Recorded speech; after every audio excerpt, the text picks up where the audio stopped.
जोहार, नमस्कार। आप देख रहे हैं आपका अपना एडी लाइव। मैं दिनेश श्रीवास्तव। श्री श्री साक्षी शिव मंदिर जमशेदपुर में सुल्तानगंज से लाया गया गंगा जल शंकर भगवान को जल अभिषेक किया गया।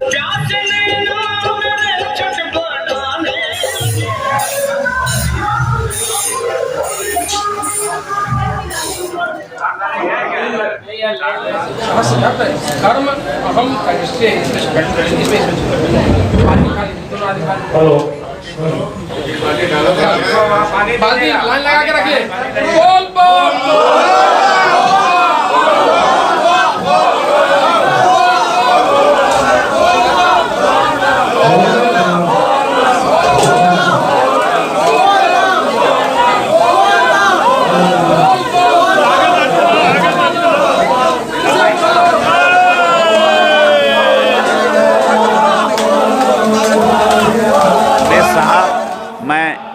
इस शांति शिव मंदिर कमेटी का संरक्षक हूँ। श्री श्री शांति शिव मंदिर शांति बाजार के मध्य में स्थित है।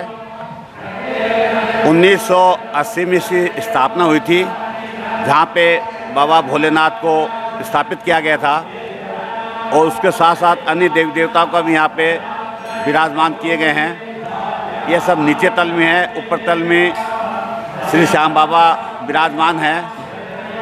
हर वर्ष सावन में यहाँ पे रुद्राभिषेक अभिषेक का कार्यक्रम होता है। वैसे तो सालों भर इस मंदिर में कुछ न कुछ धार्मिक अनुष्ठान वगैरह होते रहते हैं, लेकिन आज जो अनुष्ठान हो रहा है इसकी विशेषता है कि इसमें जितना भी जो जल मंगाया गया है वो सुल्तानगंज से मंगाया गया है।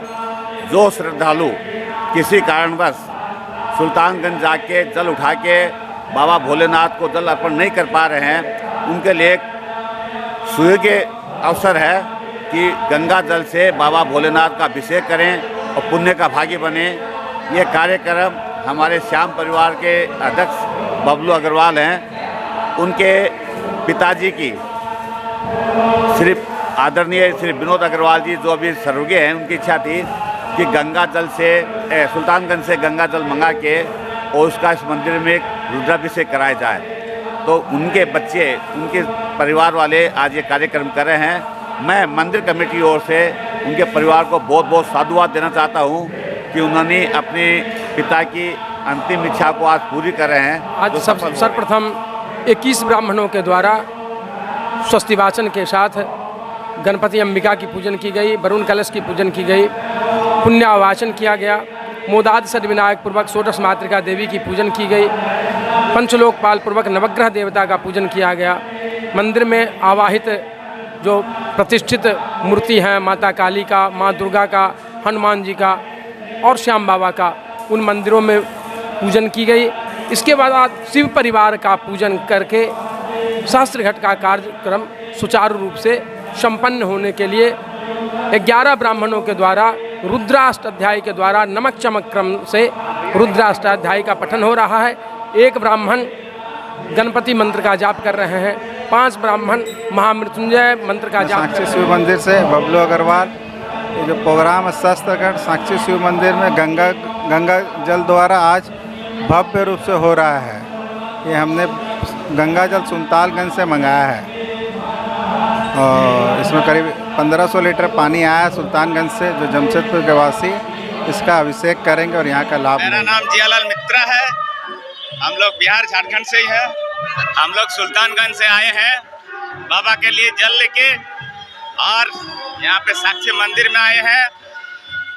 और परसों दिन संडे को हम लोग निकले थे 12 बजे निकल के हम लोग आए थे और आने के बाद कल हम लोग सोमवार को शाम को पहुँचे हैं।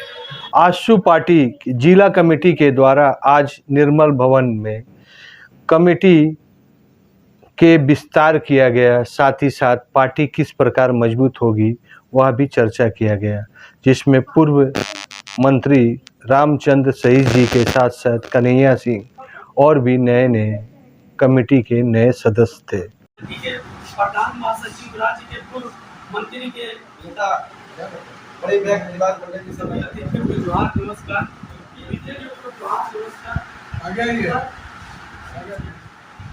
बोलने बोला गया तो आप नहीं थे।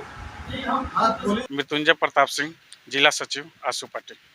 केंद्रीय नेतृत्व और जिला अध्यक्ष के द्वारा हमको जिला सचिव का पद दिया गया है और संगठन के प्रति हम जितना भी दायित्व तो मिलेगा उसको हम अच्छा से निर्वहन करेंगे। पूरा जिला ही हमारा क्षेत्र हो गया है और हम पूरे जिला में जहाँ भी किसी तरह का समस्या आएगी, जन समस्या को लेकर के, वहाँ हम उस पर खरा उतरने का काम करेंगे।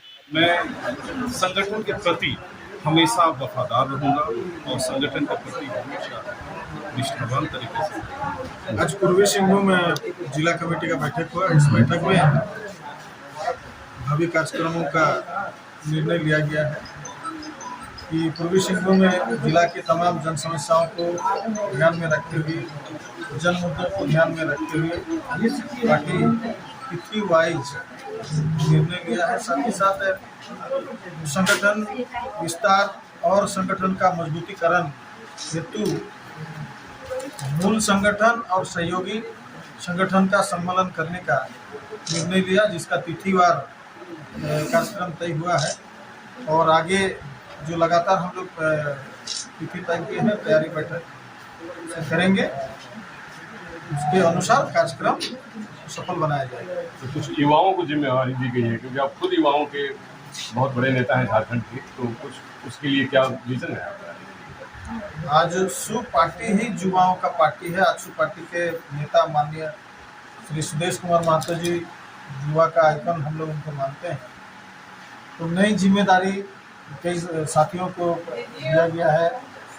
राजेश जी हैं, भाई रूप मल्लिक हैं, संतोष सिंह जी हैं, मुखिया गोविंदपुर क्षेत्र के मुखिया संता सरदार जी हैं, महिला नेत्री के रूप में पार्टी ने उनको जिम्मेदारी दिया है। ऐसे कई लोगों को जिम्मेदारी दिया गया है और आने वाले समय में ऐसे कई लोग पार्टी में जुड़ेंगे और संगठन को मजबूत बनाने का काम करेंगे। राजनीतिक दल के लोग चुनाव को तो ध्यान में रखेंगे ही, क्योंकि इस लोकतांत्रिक व्यवस्था में प्रतिनिधित्व करने के लिए चुनाव में जाना पड़ता है।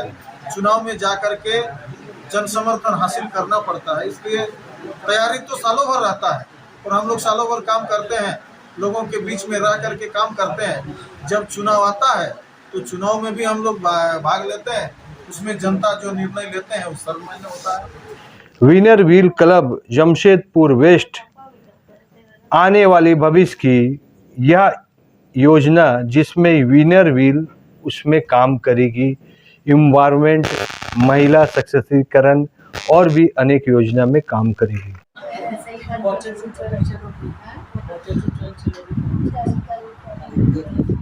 कल हम लोगों का स्टेशन में एक कुल्हड़ डिस्ट्रीब्यूशन का प्रोजेक्ट है। स्टेशन में जितने चैरिटी वेंडर्स जो चाय स्टॉल हैं उनको हम लोग कुल्हड़ देंगे, सो दैट प्लास्टिक का जो हम लोग सेफ प्लास्टिक वाला जो मुहिम चलता है, तो उसके लिए कल ये क्लब के कुछ मेंबर्स जाएंगे वहाँ स्टेशन पे।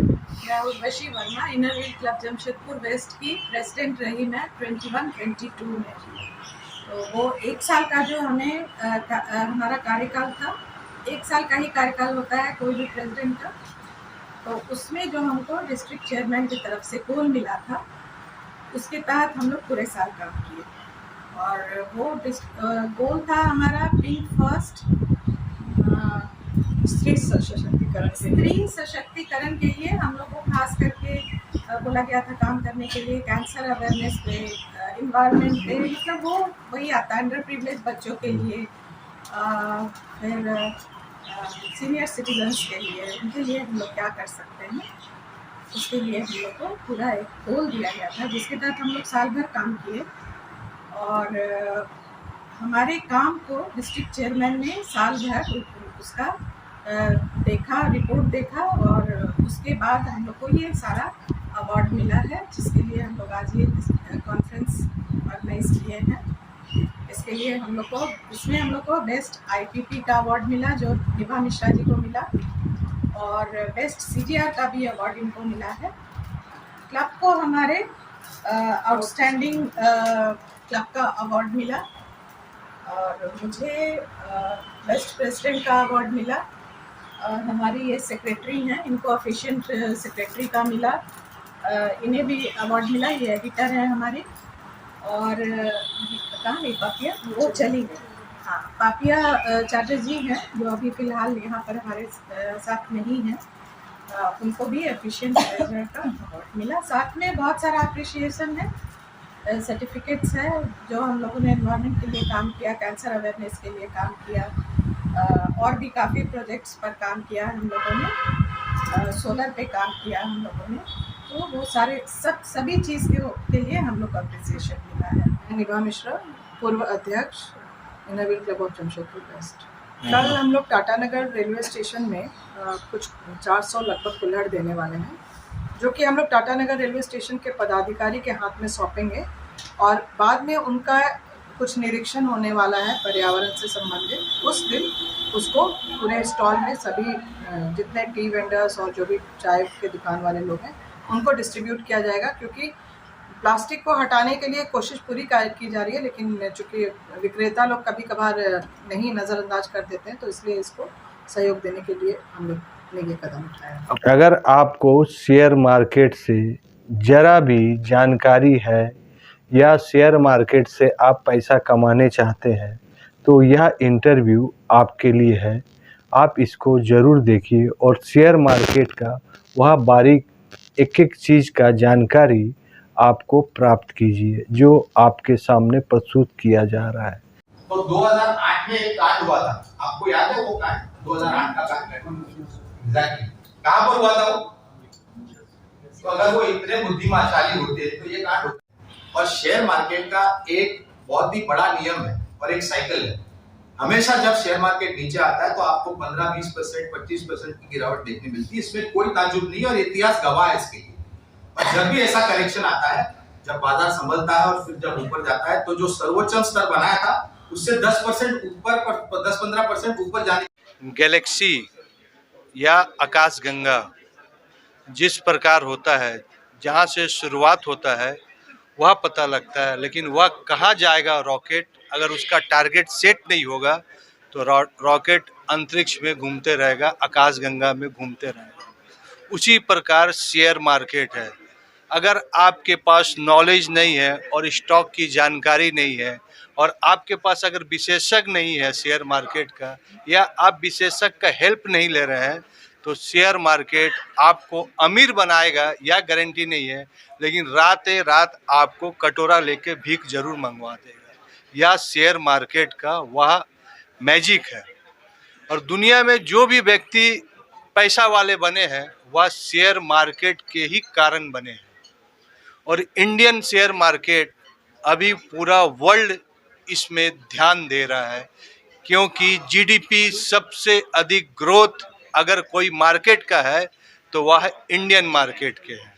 आज हमारे साथ इसी विषय में गौरंगो जी है, जो जीओजी फाइनेंशियल स्टॉक और बॉम्बे से आए हैं, जो छोटे छोटे इन्वेस्टमेंट है, छोटे छोटे इन्वेस्टमेंट जो लगाते हैं उनके लिए यह बहुत बड़ा काम है। इनको छोटा सा भी ट्रिक्स अगर आप मान लीजिएगा तो आप शेयर मार्केट में आप वह बन सकते हैं जो बॉम्बे में अच्छे अच्छे स्टॉक वाले करते हैं। नमस्कार सर। नमस्कार सर, मैंने आपका स्पीच सुना, बहुत ही अच्छा है। ऑटो, मेटल, आईटी और सबसे लास्ट में डिफेंस में आप, तो आज शुरुआत करते हैं डिफेंस सेक्टर से। सर, डिफेंस सेक्टर में सर अभी का जो वर्ल्ड माहौल है, इधर चाइना, उधर यूक्रेन और यहाँ पाकिस्तान और यहाँ श्रीलंका, तो बहुत टफ है सर। इकोनॉमी को बचाने के लिए लड़ाई करना जरूरत पड़ता है, और लड़ाई करने के लिए अच्छी कंपनी का जो स्टॉक है सर, उसके बारे में हमारी व्यूवर को बताइए। तो सबसे पहले तो बहुत बहुत धन्यवाद हमें आमंत्रित करने के लिए। और हमारा एक अभियान रहा है, हमारी जो कंपनी है जियोजित फाइनेंशियल सर्विसेज लिमिटेड, उसके द्वारा, कि हम लोगों तक, आम नागरिक तक पहुंच सके और उनको जागरूक कर सके कि आप अपनी जो पूंजी आपने बचा कर रखी है उसको काम में कैसे लगा सकते हैं और उस पूंजी पर आप मुनाफा किस तरीके से कमा सकते हैं। और इसका एक बहुत ही सक्षम और मजबूत माध्यम है शेयर बाज़ार। लोगों को दुविधा ये होती है कि जो एक सोच शेयर बाज़ार को लेकर के है वो थोड़ी बहुत नकारात्मक है, और लंबी अवधि के लिए तो शेयर बाज़ार में लंबी अवधि के लिए निवेशकों को कभी भी नाराज़ नहीं किया है, ना ही नाखुश किया है। बशर्ते कि आपने अच्छी कंपनी में लगाए पैसे और लंबी अवधि के लिए लगाए। और ये मेरा खुद का अनुभव भी मैं बता रहा था आज। तो आज के तारीख में जहाँ पर भारत देश है, आज के तारीख में जो परिस्थिति है, भारत देश में जो सरकार है, और जिस तरीके से आपने भी जिक्र किया कि भारत देश के दो कंधों पर दो ऐसे पड़ोसी देश बैठे हैं जिनको लेकर के बहुत सारी तकलीफ़ें काफ़ी समय से हो रही है। तो ये जो रक्षा मंत्रालय की तरफ से, रक्षा मंत्री की तरफ से जो तीसरी सूची बाहर आई थी हमारे यहाँ पर मेक इन इंडिया को लेकर के, और हमारी जो निर्भरता बाकी अन्य देशों की थी उसको कम करने के लिए, तो इसका एक बहुत ही सकारात्मक सा जो नीतियाँ सरकार ने बनाई है उसका असर रक्षा क्षेत्र को मिलेगा, सुरक्षा क्षेत्र से जुड़ी जो कंपनियां हैं उसको मिलेगा। और वहाँ पर 3 सरकारी ही कंपनियां हैं जो जुड़ी हुई हैं और बहुत बड़ा काम कर रही हैं, जो जैसे कि BEL हो गया, भारत डायनामिक्स हो गया, हिंदुस्तान एरोनॉटिक्स हो गया। तो हमारी सोच विचारधारा ये कहती है कि हमारा एक फ़र्ज़ बनता है कि हम लोगों के हाथ पकड़ करके मार्गदर्शन करें और अपने पूंजी को कैसे काम में लाएं, निवेश करें और उसके ऊपर मुनाफा कमाएं। तो ये हमारी एक जो विचारधारा है काफ़ी लंबे समय से चल रही है और ये हम पूर्ण भारतवर्ष में ऐसा अभियान चला रहे हैं। सर इसमें बड़े प्लेयर भी है, टाटा है, L&T है और महिंद्रा भी है। सर इसमें कुछ स्टॉक तो डिफेंस क्षेत्र में तो और भी काफ़ी सारी कंपनियां हैं, मैं आपको गिना सकता हूँ। L&T है, भारत फोर्ज है, जिन्होंने बहुत बड़ा निवेश किया है, जो सरकार ने नीतियाँ बनाई थी उसमें हिस्सा लेने के लिए और एक हिस्सा बनने के लिए सुरक्षा से बना। तो M&M ने भी काफ़ी काम किया है, टाटा ने भी काफ़ी कामकाज किया है, बाकी निजी क्षेत्र की कंपनियां जैसे कि L&T हो गया, भारत फोर्ज हो गया, इन्होंने भी। और हमारे यहाँ पर क्योंकि हमारी जो सीमाएं हैं और जैसे मैंने बताया कि हमारे कंधों पर 2 पड़ोसी देश ऐसे हैं कि हमें निरंतर वहाँ पर आधुनिक तकनीक और आधुनिक हथियारों का उपयोग और प्रयास करना पड़ेगा, जिससे आप सामना कर सको किसी भी अनिश्चितता का जो आपके सामने आकर के खड़ा हो। तो M&M हो गया, टाटा मोटर हो गया, BEL, Bharat dynamics, Hindustan aeronautics, L&T, Bharat forge, और आने वाले समय में मेरे ख्याल से और बहुत सारी कंपनियां जुड़ेगी, जैसे जैसे धीरे करके नीतियों में और भी परिवर्तन होंगे। सर एक चीज़ है जो IT सेक्टर वह होता है, टेक्नोलॉजी सेक्टर, मतलब डेली सॉफ्टवेयर चेंज होता है। जब तक उसका डिमांड रहता है तब तक तो IT सेक्टर ठीक रन करती है। आप देख सकते हैं कि yahoo.com किसी समय अच्छा शेयर था, बंद हो गया। तो सर इसमें वह कंपनी बताइए सर जो दूरदर्शिता है, 10 साल 15 साल लॉन्ग टाइम के लिए इन्वेस्टमेंट कर तो सके। पहले तो मैं मझौली कंपनियों के ऊपर ज़्यादा ध्यान दूंगा, जहाँ पर माइंडट्री जैसी कंपनियां हैं, L&T टेक्नोलॉजी जैसी कंपनियां हैं, टाटा Elxsi हो गई, KPIT टेक्नोलॉजीज हो गया, ये TCS है, HCL टेक है, टेक महिंद्रा है, कोफोर्ज है, परसिस्टेंट सिस्टम है। और मैं ये मानता हूँ कि अगर आम नागरिक के लिए आज इंफॉर्मेशन टेक्नोलॉजी इतनी ज़रूरत है तो बड़ी कंपनियों को तो इसकी ज़रूरत और भी पड़ेगी। जिस तरीके से असुरक्षित वातावरण हो रहा है, जिस तरीके से साइबर अटैक्स हो रहे हैं, तो यही कंपनियां हैं जो आने वाले समय में काम में आएगी सुरक्षित वातावरण बनाने के लिए। सर एक आम सवाल, 5G टेक्नोलॉजी 15 अगस्त को लॉन्च होने वाला है सर, इसमें बिग प्लेयर एयरटेल और जियो, तो इसमें कौन सा अच्छा रहेगा सर? तो आपका सवाल, मैं दोनों ही कंपनियां हमें पसंद आती है, बराबर है हमारे लिए, और दोनों ही बहुत ही सक्षम और मजबूत कंपनियां हैं। दोनों के पास उपभोक्ताओं के जो आंकड़े हैं वो भी बड़े हैं, और मेरा ये मानना है कि ये 2G to 3G, 3G to 4G और 4G to 5G ये एक बहुत बड़ा परिवर्तन हमारे देश के लिए लेकर के आएगी। सर अंतिम सवाल, जो बैंकिंग सेक्टर से एक तरफ गवर्नमेंट है, MPA बहुत बड़ा लोड है, दूसरी चीज़ की सर बैंक बहुत सा गवर्नमेंट बैंक को मर्जर कर रही है और बहुत बड़े प्लेयर इसको लेंगे, तो जो इन्वेस्टर होता है उनको रातें रात बोनस मिल जाता है। तो सर बैंकिंग सेक्टर में जो वो स्टॉक जो आने वाले लगाने के लिए बहुत अधिक फायदेमंद। तो सरकारी बैंकों में 2 बैंक है जो हमें सबसे ज़्यादा पसंद आते हैं, एक है स्टेट बैंक ऑफ इंडिया और दूसरी है बैंक ऑफ बड़ौदा। और सरकार भी प्रयास कर रही है कि एक जो 25 से ज़्यादा सरकारी बैंकों की एक सूची थी उसको मर्ज करके उसको कम करे और काफ़ी मजबूत करें सरकारी बैंकों को मर्जर के द्वारा, लेकिन इसके लिए समय लगता है। और निजी बैंकों में जो हमें बैंक पसंद आती है वो है HDFC bank, axis bank, ICICI bank, Kotak Mahindra bank, और छोटी बैंकों में फेडरल बैंक है और सिटी यूनियन बैंक है। ये कुछ बैंक्स है जो हमें बहुत पसंद आते हैं। स्टॉक मार्केट में अगर आपको इन्वेस्ट करना है तो इनके स्पेशलिस्ट जो कंपनी होते हैं, उनके एग्जीक्यूटिव होते हैं, उनसे सलाह आप जरूर लीजिए। एडी लाइव के वीडियो को लाइक कीजिए, चैनल को सब्सक्राइब कीजिए। एडी लाइव की पूरी टीम की ओर से सभी को धन्यवाद। जोहार।